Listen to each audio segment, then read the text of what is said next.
Ever wonder if that story you heard about a US president is actually true? History is full of amazing tales, but sometimes the most persistent ones are complete myths. Today, we're diving deep into 7 presidential myths that just won't go away. Get ready to have your mind blown. First up, the myth of George Washington and the cherry tree. You know the one? A young George chops down his father's prized cherry tree and, when confronted, famously says, "I cannot tell a lie." It's a great story about honesty, but that's all it is. A story. It was invented by a biographer named Mason Locke Weems, or Parson Weems, long after Washington's death. Weems wanted to create an inspiring, morally upright character for the new nation to look up to. While Washington was indeed a man of great integrity, this specific incident never happened.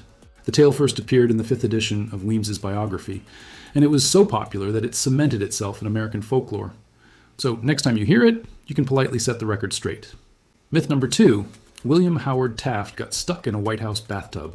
This is probably the most famous and, frankly, funniest presidential myth. The image of the over 300-pound president needing his aides to pull him out of a tub is a powerful one. The truth is, while Taft was a very large man, there's no credible evidence this ever happened. The story likely originated from a butler's offhand joke that was taken as fact and sensationalized by political opponents in the media. What is true, however, is that Taft had a massive custom-built bathtub installed in the White House.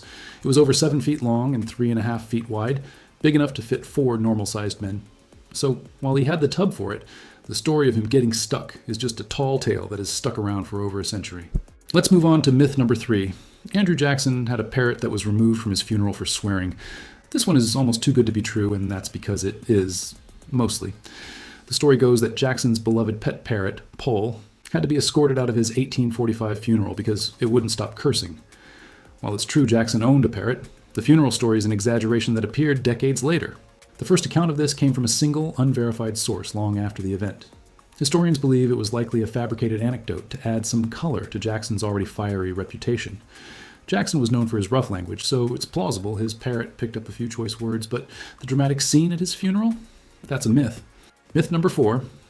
John F. Kennedy said, "Ich bin ein Berliner," which means, "I am a jelly donut." This is a classic linguistic misunderstanding. When JFK gave his famous speech in West Berlin in 1963, he declared solidarity with the people by saying, "Ich bin ein Berliner." For years, a popular myth claimed that by adding the article ein, he had accidentally called himself a jelly donut, because a Berliner is a type of pastry in some parts of Germany. However, this is incorrect. In the context of his speech, his grammar was perfectly fine. Native German speakers understood exactly what he meant. He was one of them in spirit. In fact, in Berlin, the jelly donut is called a Pfannkuchen, not a Berliner. So Kennedy's powerful statement was grammatically correct and emotionally resonant, not a culinary faux pas. Coming in at number 5 is the myth that Abraham Lincoln wrote the Gettysburg Address on the back of an envelope on the train ride to the event. This myth paints a picture of Lincoln as a spontaneous genius, effortlessly composing one of history's greatest speeches. The reality is much more deliberate. Lincoln was a meticulous writer. We have multiple drafts of the Gettysburg Address written on official Executive Mansion stationery. He began working on it well before his trip to Gettysburg, carefully crafting and revising his words.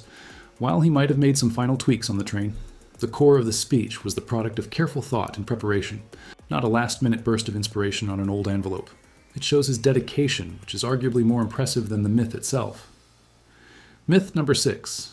Zachary Taylor was assassinated by poison, cherries, and milk. Taylor died suddenly in 1850, after just 16 months in office.